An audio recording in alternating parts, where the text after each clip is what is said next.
Hello student, this is जय Hind from जय Hind academy YouTube channel. तो चलिए आज के इस वीडियो में हम पढ़ते हैं ह्यूमन रिप्रोडक्शन। ह्यूमन रिप्रोडक्शन के बारे में पढ़ते हैं। ह्यूमन रिप्रोडक्शन के आज हम सबसे पहले तो पहला वाला जो पॉइंट है यहाँ पे किनारे देख सकते हैं 2.1 में, जिसमें है आपका द मेल रिप्रोडक्टिव सिस्टम। तो आज की इस वीडियो में हम सिर्फ मेल रिप्रोडक्टिव सिस्टम के बारे में पढ़ने वाले हैं। इसके बाद वन बाय वन करके हम ऐसे आगे चलते जाएंगे। द फीमेल रिप्रोडक्टिव सिस्टम, उसके बाद हम पढ़ेंगे गैमेटोजेनेसिस पढ़ेंगे। आपका आगे है मेंस्ट्रुअल साइकिल के बारे में पढ़ेंगे। अगली वीडियो में फर्टिलाइजेशन एंड इम्प्लांटेशन के बारे में पढ़ेंगे। फिर अगली वीडियो में हम प्रेगनेंसी एंड एम्ब्रियोनिक डेवलपमेंट के बारे में पढ़ेंगे। अगला पॉइंट, लास्ट वाला जो पॉइंट है 2.7, पार्चुएशन and lactation.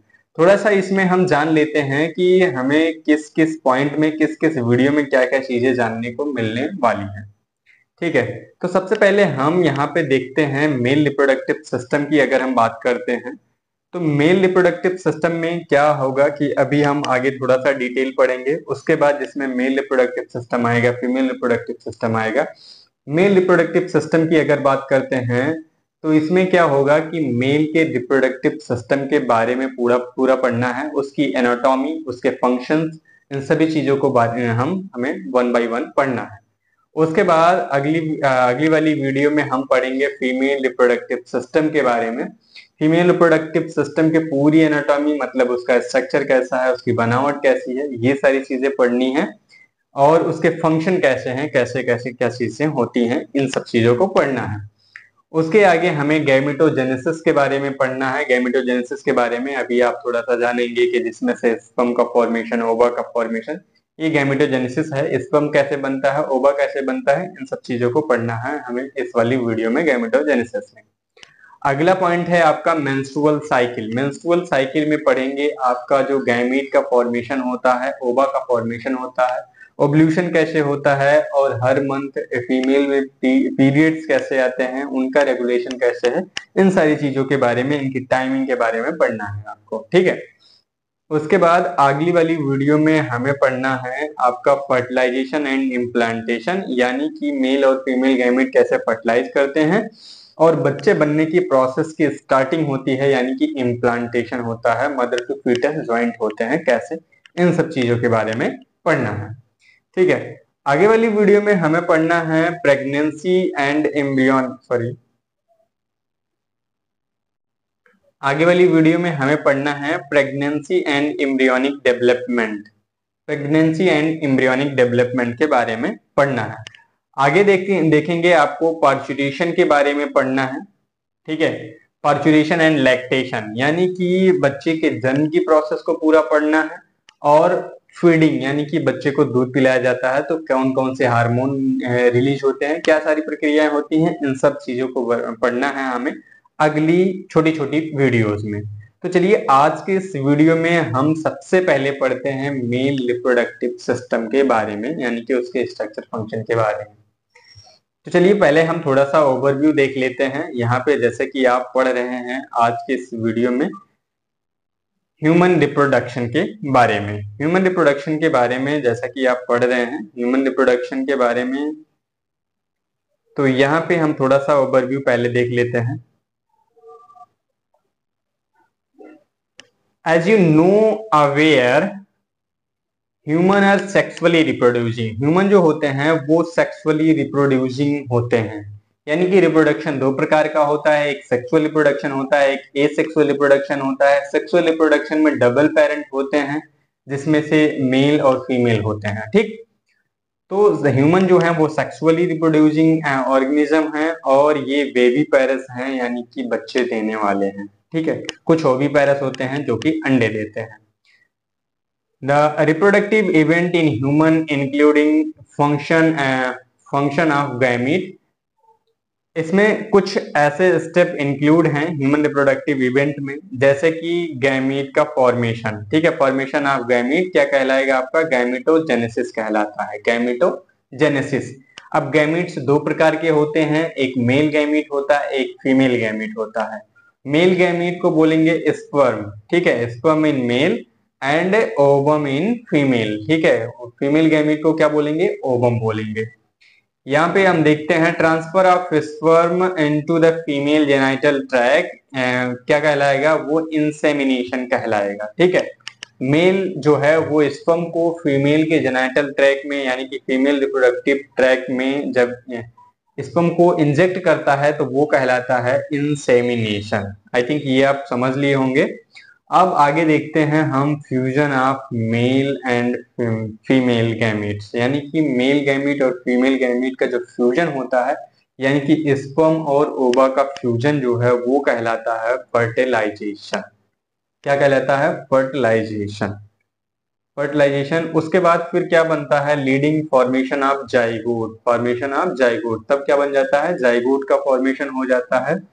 This is the followed by the following sorry formation and development of blastocyst. उसके बाद क्या होता है, ब्लास्टोसिस्ट का डेवलपमेंट होता है यानी कि ब्लास्टोसिस्ट बनता है। जाइगोट के बाद ब्लास्टोसिस्ट बनता है and it attach to uterine wall. Uterine wall से अटैच होता है, जिस प्रोसेस को बोल देते हैं इम्प्लांटेशन। क्या बोल देते हैं, इम्प्लांटेशन बोल देते हैं।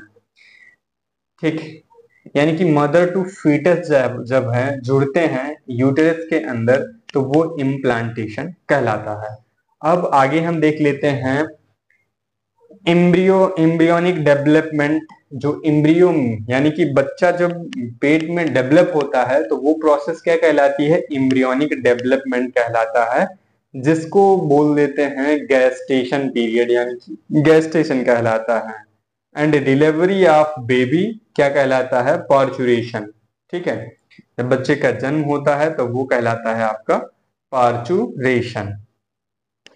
ये सारी चीजें आपको क्लियर हो गई होंगी आपको, आई थिंक एक बार हम फिर से दोहरा देते हैं। गैमीट का फॉर्मेशन गैमेटोजेनेसिस कहलाएगा, मेल और फीमेल गैमीट जिसमें होते हैं, जिसको स्पर्म या ओवा बोल देते हैं। अब स्पर्म को फीमेल जेनिटल ट्रैक में इंटर करने की जो प्रोसेस होती है वो इंसेमिनेशन कहलाती है। इंसेमिनेशन होता है तो मेल और फीमेल गैमीट मिलते हैं यानी कि स्पर्म और ओवा मिलते हैं, तो जो कहलाता है फर्टिलाइजेशन। आफ्टर फर्टिलाइजेशन फॉर्मेशन होता है आपका जाइगोट का। फिर जाइगोट जो है वो डेवलप करता है तो ब्लास्टोसाइट बनते हैं। अब उसके बाद फिर क्या होता है, वो ब्लास्टोसाइट जो है वो अटैच होता है यूटेरस से यानी कि गर्भाशय में अटैच होता है, जिसको बोल देते हैं इम्प्लांटेशन। अब इम्प्लांटेशन होने के बाद जो फीटस है वो डेवलप करता है तो वो कहलाता, और जितने दिन तक डेवलप करता है वो गैस्टेशन पीरियड कहलाता है, और इस प्रोसेस को गैस्टेशन बोल देते हैं, एम्ब्रियोनिक डेवलपमेंट को। उसके बाद बेबी डेवलप होने के बाद बच्चा का जन्म होता है, जिसको बोल देते हैं पार्चुरेशन। ठीक, अब आगे हम देखते हैं you have learn that these reproductive event occur after puberty. ये सारी जो प्रोसेस होती हैं, रिप्रोडक्टिव इवेंट जो होते हैं वो आफ्टर प्यूबर्टी होती है, यानी कि जब मेल या फिर फीमेल मैच्योरी सेक्सुअली मैच्योर हो जाते हैं तब ये सारी प्रोसेसेस होती हैं। There are remarkable difference between the reproductive event in male and female. For example sperm formation continue even in old man. Sperm का फॉर्मेशन जो होता है वो मैन में यानी कि मेल में बुढ़ापे तक का होता है, यानी कि जब मेल जो है वो बूढ़ा हो जाता है तब भी स्पर्म का फॉर्मेशन होता रहता है। But the formation of ovum case in women around age of 50 year. लेकिन अगर वोमेन की बात करें, महिलाओं में बात करें, तो ओवम का फॉर्मेशन जो होता है वो सिर्फ 50 साल की उम्र तक ही होता है, उसके बाद ओवम का फॉर्मेशन बंद हो जाता है। ठीक है, ओवम का फॉर्मेशन बंद हो जाता है। Let us examine the mail and female reproductive system in human. अब हम मेल रिप्रोडक्टिव सिस्टम और फीमेल रिप्रोडक्टिव सिस्टम को हम यहाँ पे पढ़ते हैं। चलिए इसके आगे देख लेते हैं हम। आगे क्या देखना है हमें देखना है the mail reproductive system. Mail reproductive system, इसके बारे में ही हमें इस वीडियो में पढ़ना है। तो चलिए हम स्टार्ट करते हैं। The mail reproductive system is located in the pelvic region. कहाँ पे? Located in pelvic region. अब पेल्विक रीजन होता क्या है? पेल्विक रीजन क्या होता है? हमारा जो सीने वाला पार्ट होता है, जहाँ पे लंग्स होता है, वो थोरैसिक रीजन है। उसके बाद नीचे होता है थोरैसिक रीजन, और स्टमक वाला रीजन होता है जिसको एब्डोमिनल रीजन बोलते हैं। उसके बाद उसके नीचे वाला जो पार्ट होता है, एकदम नीचे वाला पार्ट होता है, तो वो कहलाता है पेल्विक रीजन। ठीक है। तो जो रिप्रोडक्टिव सिस्टम होता है, मेल रिप्रोडक्टिव सिस्टम, वो लोकेटेड होता है पेल्विक रीजन में, और फीमेल रिप्रोडक्टिव भी पेल्विक रीजन में ही लोकेटेड होती हैं। आगे चल के आप पढ़ेंगे फीमेल रिप्रोडक्टिव सिस्टम के अंतर्गत।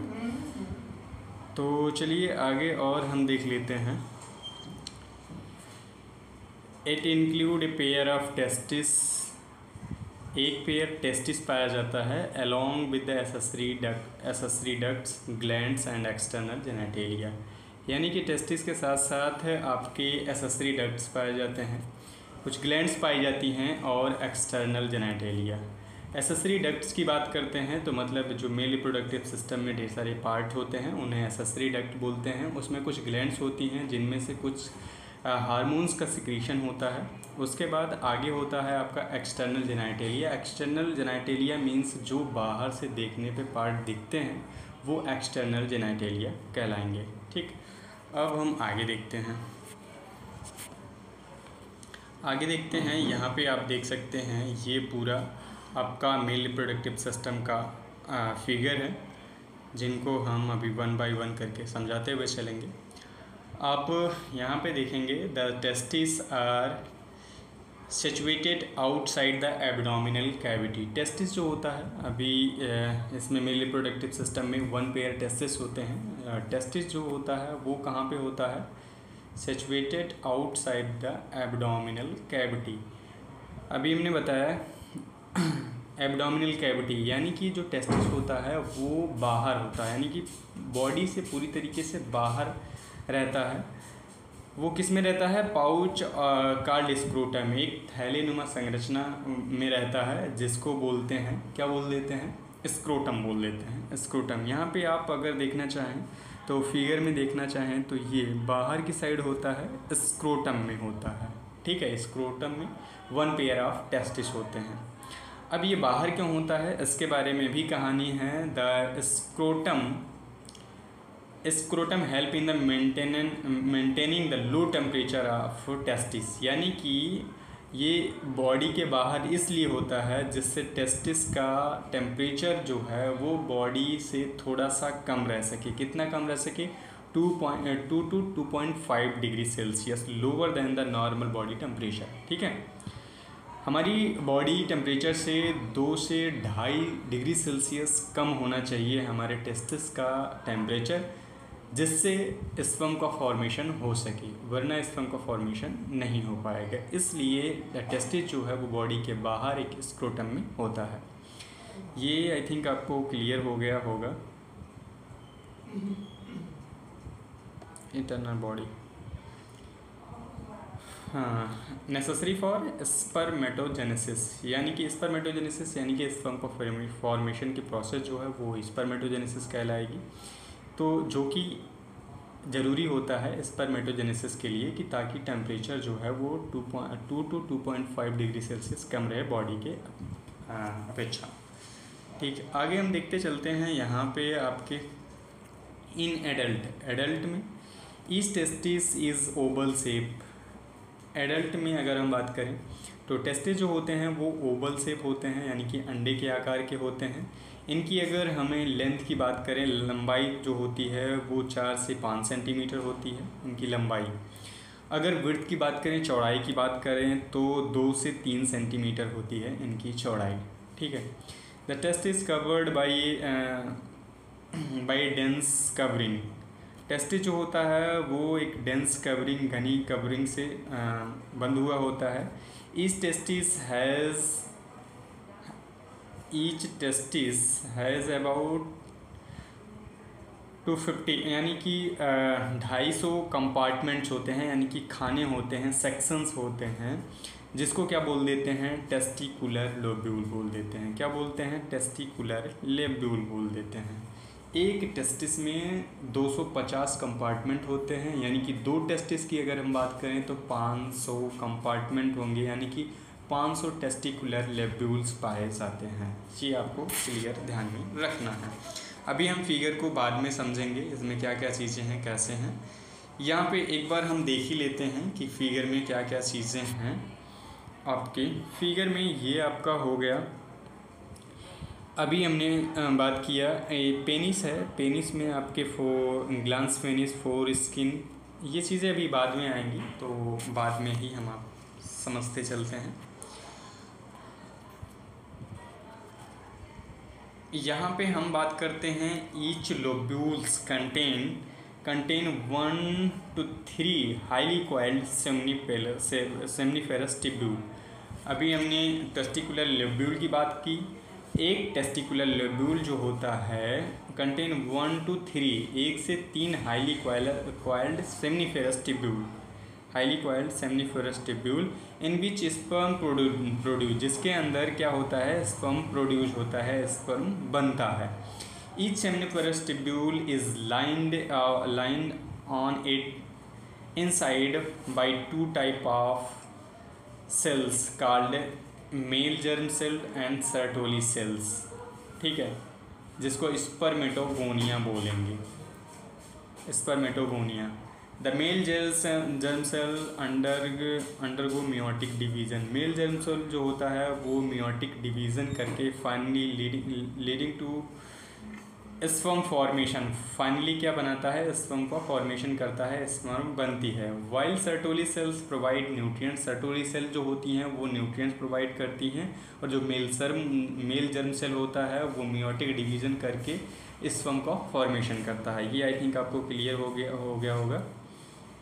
Provide nutrients Sertoli cells to germ cell. अब आगे हम देख लेते हैं the region outside that seminiferous tubule called interstitial space containing small blood vessels and interstitial cell over Leydig cell, ठीक है, interstitial cell over Leydig cell.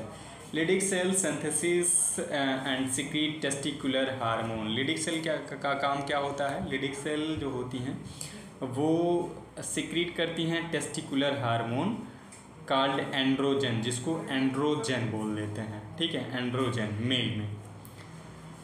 Other immunological components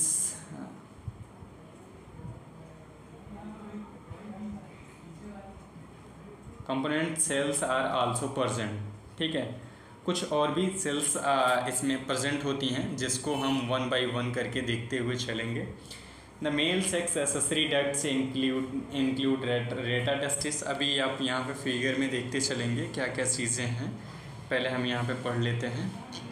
इसमें क्या होते हैं, मेल एक्सेसरी डक्ट्स कुछ होते हैं, जिसमें से रेटा टेस्टिस होता है, वास डिफरेंसिया होता है, एपिडाइडमिस और वास डिफरेंस होते हैं। इसमें आपको फिगर में हम दिखा देते हैं। आपको फिगर में अगर हम दिखाएं तो ये आपका रेटा टेस्टिस हो गया, उसके बाद फिर वास डिफरेंसिया, रेटा टेस्टिस के बाद आपका वास डिफरेंसिया आता है, ये है।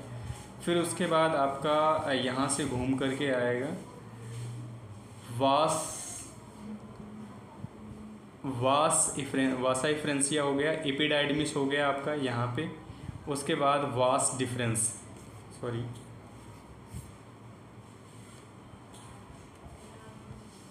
यहाँ पे फिर वास डिफरेंस आ जाता है आपका।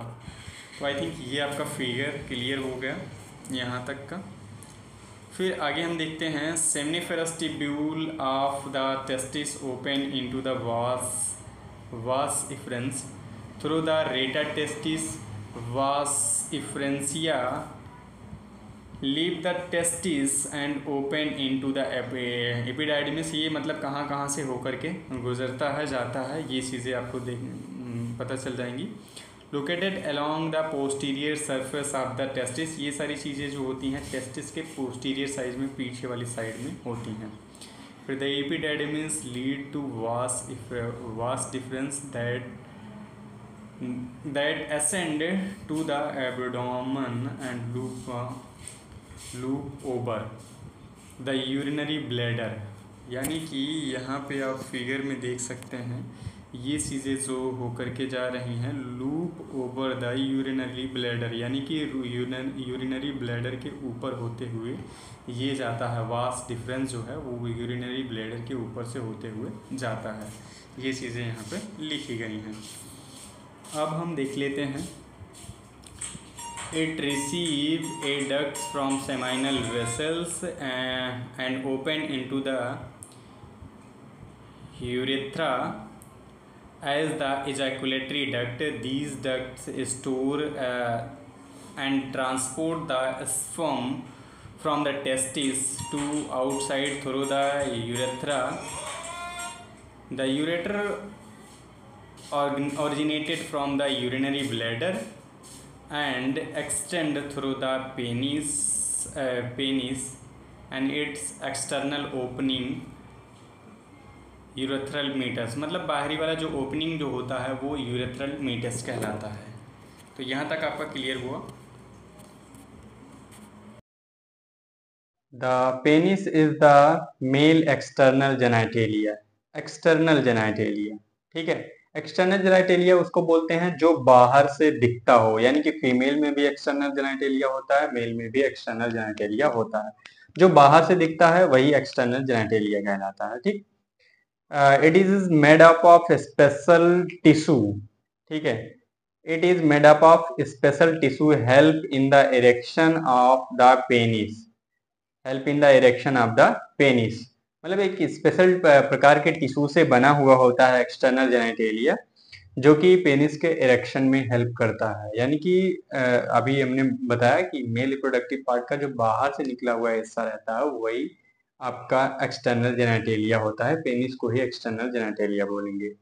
तो यहाँ पे एक स्पेशल प्रकार के टिश्यू पाए जाते हैं जो कि हेल्प करता है पेनिस के इरेक्शन में। और अगर पेनिस का इरेक्शन होगा तो फिर क्या होगा, फैसिलिटेट इंसेमिनेशन, यानी कि इंसेमिनेशन स्पर्म को फीमेल वेजाइना में या फिर फीमेल रिप्रोडक्टिव ट्रैक में इंटर करने के लिए पेनिस का इरेक्शन जरूरी होता है, ठीक है। तो इसलिए ये टिश्यूज पाए जाते हैं जो कि इरेक्शन में हेल्पफुल होते हैं, जिससे इंसेमिनेशन आसानी से हो सके। अब आगे है आगे है the enlarged end of penis called glans penis, यानी कि आगे वाला हिस्सा पेनिस का जो होता है उसे ग्लांस पेनिस बोलते हैं, ठीक है। Tip of penis called glans penis कहलाएगा। Is covered by loose fold of skin called foreskin, ठीक है। ये एक लूज फोल्ड स्किन के फोल्ड से बना होता है, यानी कि एक फोल्डेड स्किन पाई जाती है ग्लांस पेनिस के पास, जो कि ग्लैंस पेनिस को कवर करता है, जिससे हम क्या बोल देते हैं, फोर स्किन बोल देते हैं। आगे हम देखते हैं द मेल एसेसरी ग्लैंड्स को। यहाँ पे ग्लैंड्स की बात हो रही है। Male accessory glands include paired, मतलब सभी ग्लैंड्स लगभग पेयर्ड में पाई जाती हैं, जोड़े में पाई जाती हैं। कौन सा पाया जाएगा, सेमाइनल वेसल्स पाया जाएगा, प्रोस्टेट पाया जाएगा, बल्बोयूरेथ्रल ग्लैंड्स पाई जाती हैं, ठीक है। जिनमें से क्या सिक्रीशन होता है, सिक्रीशन किस चीज का होता है, secretion of these glands constituent the seminal plasma which is rich in fructose। Seminal plasma secrete करता है जिसमें क्या होता है, फ्रक्टोज, कैल्शियम और सर्टेन एंजाइम, और कुछ एंजाइम होते हैं। Secretion of bulbourethral gland, bulbourethral gland जो हैं वो क्या सिक्रेट करते हैं, glands help in the lubrication of penis, यानी कि जो बल्बोयूरेथ्रल ग्लैंड्स होती हैं वो कुछ सिक्रीशन सिक्रेट करती है, जिससे क्या होता है, लुब्रिकेशन ऑफ पेनिस, यानी कि जब पेनिट्रेट करना होता है, यानी कि फीमेल वेजाइना में, यानी कि फीमेल जेनाइटल ट्रैक में जब एंटर करना होता है पेनिस, तो उसके लिए लुब्रिकेशन की आवश्यकता होती है, यानी कि कुछ स्लैस्मिक लिक्विड रिलीज करता है जो कि पेनिस को लुब्रिकेट करता है, ठीक। तो आई थिंक यहाँ तक आपको ज़रूर क्लियर हुआ होगा क्या क्या चीज़ें थी, क्या क्या फंडा था। आगे वाली वीडियो में हम बात करने वाले हैं आपके फीमेल रिप्रोडक्टिव सिस्टम के बारे में। यहाँ पे यानी कि फ़ीमेल रिप्रोडक्टिव सिस्टम कैसे होता है, वो कैसे कार्य करता है, उसके फंक्शन क्या होते हैं, उसकी एनाटॉमी क्या होती है, यानी कि उसका स्ट्रक्चर कैसे कैसे होता है, क्या क्या बना होता है, ये सारी चीज़ें हम डिस्कस करने वाले हैं अगली वीडियो में। तो आज की वीडियो बस यहीं तक रखते हैं। तो वीडियो आपको कैसी लगी कमेंट बॉक्स में ज़रूर बताइएगा और अपने फ्रेंड्स के साथ ज़रूर शेयर करिएगा। और कंटिन्यू आपका ऐसे ही चलता रहेगा 1 by 1 एक्सप्लेन करते हुए शो। मिलते हैं अगली वीडियो में। Thank you for watching. जय हिंद, जय भारत।